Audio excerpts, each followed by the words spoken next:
ഓം നമോ ഭഗവതീ വാസുദേവായ. പ്രിയ സജ്ജനങ്ങളെ, എല്ലാവർക്കും നമസ്കാരം. സത്സംഗവേദിയിൽ നമ്മൾ ശ്രീമദ് ഭഗവത്ഗീതയിലെ 18-ാം അധ്യായമായ മോക്ഷസന്യാസ യോഗത്തിലെ 54 ശ്ലോകങ്ങളാണ് പൂർത്തിയാക്കിയത്.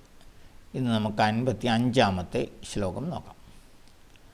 ഭക്ത്യാ മാമഭിജാനാതി യാവാൻ യശ്ചാസ്മി തത്വതഃ തതോ മാം തത്വതോ ജ്ഞാത്വാ വിശദേ തദനന്തരം.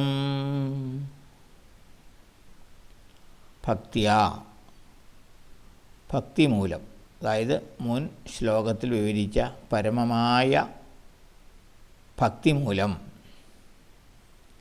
മാം എന്നെ, യാവാൻ എങ്ങനെയുള്ളവനെന്നും, യശ്ച അസ്മി ആരെന്നും, തത്വതഃ ശരിയായ വിധത്തിൽ, താത്വികമായ വിധത്തിൽ, അഭിജാനാതി അറിയുന്നു, തതഃ പിന്നീട്, മാം എന്നെ, തത്വതഃ ശരിയായ വിധത്തിൽ, ജ്ഞാത്വാ അറിഞ്ഞിട്ട്, തദനന്തരം അതിനുശേഷം, മാം വിശദേ എന്നിൽ തന്നെ ലയിക്കുന്നു.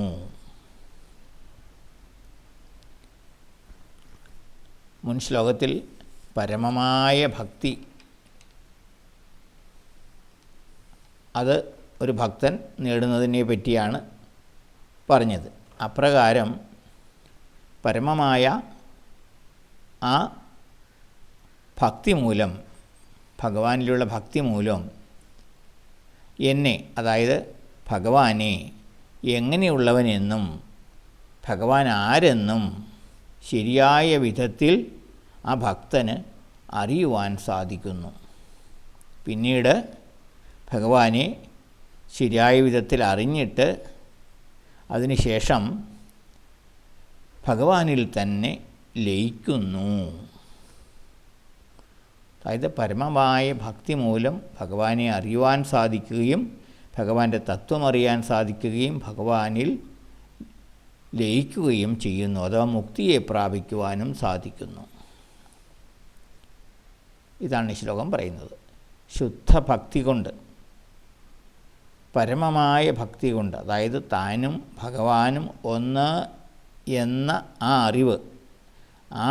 അറിവ് നേടുന്ന ഭക്തി കൊണ്ട് ഭഗവാൻ ആരെന്നും ഏത് വിധമുള്ളവനെന്നും എങ്ങനെ സർവ്വവ്യാപിയായി ഇരിക്കുന്നുവെന്നും സച്ചിദാനന്ദരൂപനായിരിക്കുന്നുവെന്നുമെല്ലാം ഭഗവത് തത്വത്തെ മനസ്സിലാക്കുവാൻ സാധിക്കുന്നു ഈ പരമമായ ശുദ്ധമായ ഭക്തി കൊണ്ട്. അങ്ങനെ ഭഗവത് തത്വം ശരിയായ വിധത്തിൽ അറിയുന്നത് വഴി ഭക്തൻ ഭഗവത് സായുജ്യം നേടുന്നു. ശുദ്ധമായ, നിഷ്കളങ്കമായ, നിസ്വാർത്ഥമായ ഭക്തി കൊണ്ട് മാത്രമേ ഭഗവാൻ ആരാണ്, എന്താണ് എന്ന തത്വം മനസ്സിലാക്കുവാൻ കഴിയൂ.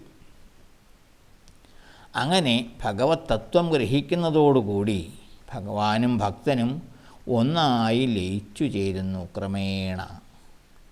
അവിടെ ജീവാത്മാവിന് പിന്നെ പ്രത്യേക നിലനിൽപ്പില്ല. അത് പരമാത്മാവുമായി ലയിച്ചു ചേരുന്നു, പരമാത്മാവിൻ്റെ ഭാഗമായി മാറുന്നു. ആ ജീവാത്മാവ് മുക്തിയെ പ്രാപിക്കുന്നു. ഇതാണ് ഈ ശ്ലോകത്തിലൂടെ ഭഗവാൻ പറയുന്നത്. അടുത്ത ശ്ലോകം നമുക്ക് അടുത്ത ദിവസം നോക്കാം. എല്ലാവർക്കും നന്ദി, നമസ്കാരം. ഓം നമോ ഭഗവതേ വാസുദേവായ.